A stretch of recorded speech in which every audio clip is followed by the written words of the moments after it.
राजगढ़ ज़िले में कई बार ऐसी सूचना मिल रही थी कि बाहर से कुछ लोग आते हैं और यहाँ पर जो हमारे यहाँ के किसान लोग हैं या मजदूर वर्ग के लोग हैं जो बेचारे अपनी खेती किसानी के लिए ट्रैक्टर खरीदते हैं या थ्रेशर मशीन खरीदते हैं, इनकी चोरियाँ बहुत समय से चल रही थी, जिसमें काफ़ी प्रयास करने के बाद भी पुलिस को सफलता नहीं प्राप्त हो रही थी। और मुझे आज ये बताते हुए बहुत खुशी हो रही है कि करीबन एक जो अंतर्राज्यीय गैंग जो राजस्थान, हरियाणा, पंजाब से ऑपरेट करती थी, उसके करीबन 12 आरोपियों को हमने गिरफ़्तार किया है और जिनके पास से हमें पिछले 2-3 महीने में जो ये चोरियाँ हुई थी उसके करीबन 6 ट्रैक्टर्स जो हैं 42 लाख रुपए से ज़्यादा का जो मशरूका है वो पुलिस ने आज जब्त किया है।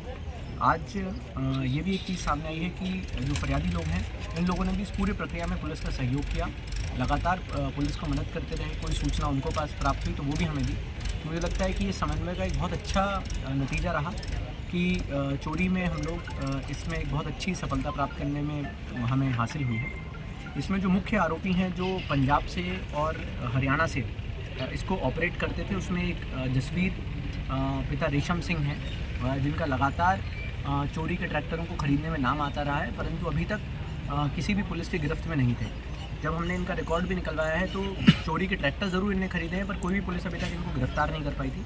तो मुझे लगता है कि ये हमारे लिए एक बड़ी सफलता है कि हम लोग इसको प्राप्त कर पाए हैं। इसमें एक बड़ी चीज़ जो हमारे सामने आई है कि कई जगहों पे आरटीओ ऑफिसेज़ के कुछ ऐसे अधिकारी हैं जो मिलके इन ट्रैक्टर्स के फर्जी दस्तावेज बना के इनको ऑनलाइन चढ़ा देते हैं, जिसके कारण इन दस्तावेजों में जो फर्जी नंबर प्लेट्स लगती हैं या जो फर्जी इनके इंजन नंबर, चेसिस नंबर दिखते हैं वो ऑनलाइन रिकॉर्ड्स में हमेशा सही शो होते हैं।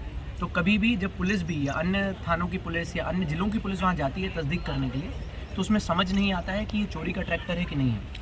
मुझे लगता है कि क्योंकि इस बार ये नंबर प्लेट्स बदलने में इनको थोड़ा समय लगा और पुलिस जल्दी इनके पास तक पहुंच गई, तो कई ट्रैक्टर्स में नंबर प्लेट को नहीं बदल पाए हैं। इसमें हमारी पूरी टीम जिसमें sub inspector Jagdish Goyal, sub inspector अभय, जो अन्य थानों में रजनीश सिरोठिया, उसके साथ साथ जो अन्य सब इंस्पेक्टर्स हैं करणवीर शर्मा, इन सभी लोगों ने और इनकी पूरी टीम ने बहुत मेहनत की है। मुझे लगता है पिछले 30 दिन से ये लगातार बाहर थे, किसी दिन पंजाब में रह रहे हैं, किसी दिन कोटा में हैं।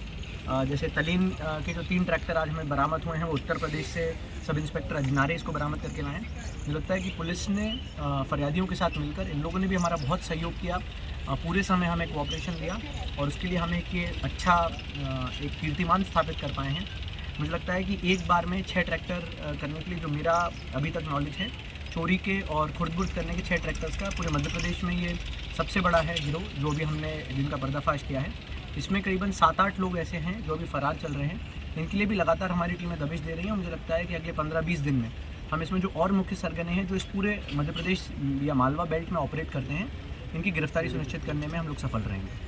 कहाँ का आरटीओ या परिवहन विभाग की सर लापरवाही आप बताना, मतलब जी, इसमें एक वर्तमान में जो हमारे पास जो फर्जी हमें आरसीज मिली थी उसमें सवाई माधोपुर करके जो क्षेत्र है राजस्थान में, वहाँ के कुछ आरटी कर्मचारियों की क्या बोलते हैं ऐसा लग रहा है क्योंकि वहाँ से ज़्यादातर आरसीज इशू हुई हैं। इसी के साथ कोटा के कुछ क्षेत्रों का भी समझ में आ रहा है। मुझे लगता है कि जैसे जैसे और अन्य आरोपी इसमें गिरफ्तार होंगे तो अगर कोई आरटीओ में भी शामिल था, क्योंकि आप ऑनलाइन रिकॉर्ड चेक करेंगे तो आपको ये जो नई आरसी है उसके नाम पे बिल्कुल सही दिखेगा रिकॉर्ड, और आप फिर कभी इसकी तस्दीक नहीं कर पाएंगे कि ये रिकॉर्ड ये एक्चुअली में चोरी का ट्रैक्टर है कि नहीं है। इसमें एक चीज़ और जो हम लोग बताना चाहते हैं, एक जो आती है कि कभी भी जिस ट्रैक्टर का फाइनेंस होता है उस ट्रैक्टरों की ये लोग जानकारी या तो फाइनेंस वालों के साथ मिलके या कहीं उससे जानकारी रखते हैं, क्योंकि उन्हें पता रहता है कि उसमें डाउन पेमेंट कम राशि का किया गया है और जो बाकी अमाउंट है वो लोन का है।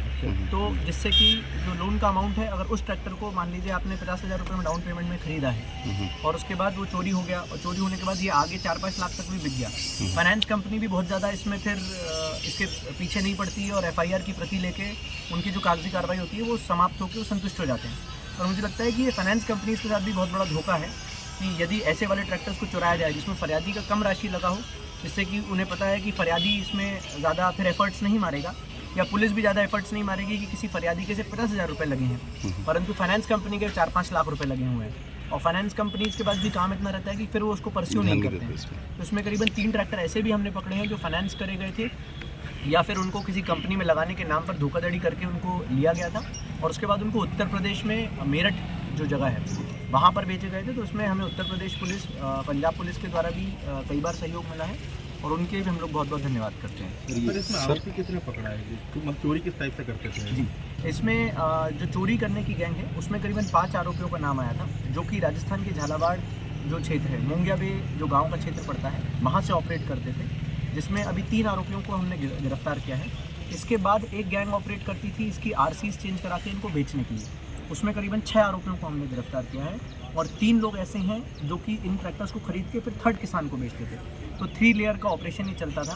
पहला आदमी चोरी करता था जो राजगढ़ जिले में, क्योंकि अंतर्राज्यीय क्षेत्र है तो यहाँ से आके चोरी करता था। दूसरा इसके फर्जी दस्तावेज बनवाता था और तीसरा इसको खरीद के किसी दूसरे किसान को हैंड ओवर करता था। तो जो हम इसमें लेके आए हैं अभी तक और हमें किसानों ने अपने दस्तावेज भी दिखाए, जिन किसानों के पास से मिले थे उन्होंने बताया कि हमें तो ये सेकंड ओनर के रूप में बेचा गया है। जो आरसी दिखाई, फिर हमने जब उसको सवाई माधोपुर के आरटीओ ऑफिस में चेक कराया तो संभवतः ऐसा प्रतीत हुआ है कि किसी ने बीच में उस आरसी का जो फर्स्ट ओनर से सेकंड ओनर का डॉक्यूमेंट चेंज है वो फॉर्ज किया गया है। तो उसमें फॉर्जरी के डॉक्यूमेंट्स की भी हमने धारा बढ़ाई है। इसी की तरह ये लोग नंबर प्लेट में भी एक अक्षर चेंज करते हैं। अगर आप ध्यान से पढ़ेंगे तो जैसे RJ20F है तो उस F को E बना देंगे और उस E के नाम पे सारा डॉक्यूमेंटेशन निकाल लेंगे। तो सिर्फ एक अक्षर चेंज करके जो है तो उसकी भी धाराओं को, इसमें सुसंगत धाराओं को इसमें क्या बोलते दर्ज किया गया है। तो सर इसमें कितनी गिरफ्तार हो गई, मतलब तीनों? जी, इसमें तीनों प्रकरणों में मिला के कुल अभी 12 आरोपी हैं जो गिरफ्तार हैं और मुझे उम्मीद है कि करीबन 8-9 आरोपी और हैं जो हमारे प्रकरणों में आरोपी हमने जिनको बना लिया है, जिनकी लगातार टीमें जा रही हैं, जिसमें राजस्थान से और कुछ आरोपी उत्तर प्रदेश से हमें गिरफ्तार करने हैं। तो मुझे लगता है कि बहुत जल्द हम उनको भी गिरफ्तार करेंगे। सर आरोपियों में वो भी कोई शामिल है जो ये नंबर बदलने काम करते थे? हाँ, इसमें अभी आरटीओ वालों का एग्जैक्टली नहीं हुआ है, क्योंकि जो सेकंड चेन के 2 आरोपी थे वो अभी हमारे गिरफ्त में नहीं आए। पर मुझे लगता है कि उनकी पूछताछ से जो बीच में जो ये फॉर्जरी करने का काम करते थे, हमने सबसे पहले सोचा कि ये फॉर्जरी होने से पहले चला है, मार्जिन बहुत ज़्यादा रहता है। अगर आप इसकी इकोनॉमिक समझें तो ये चीज़ अगर 8 लाख रुपए की है, इसके साथ थ्रेशर 5 लाख रुपए का है, 13 लाख रुपए की चीज़ है, यहाँ से चोरी हो जाएगा। किसान का अगर मान लीजिए 1 लाख रुपीज़ लगा हुआ है, बाकी फाइनेंस कंपनी का 7-8 लाख लगा हुआ है, तो वो बहुत कम मार्जिन रहता है।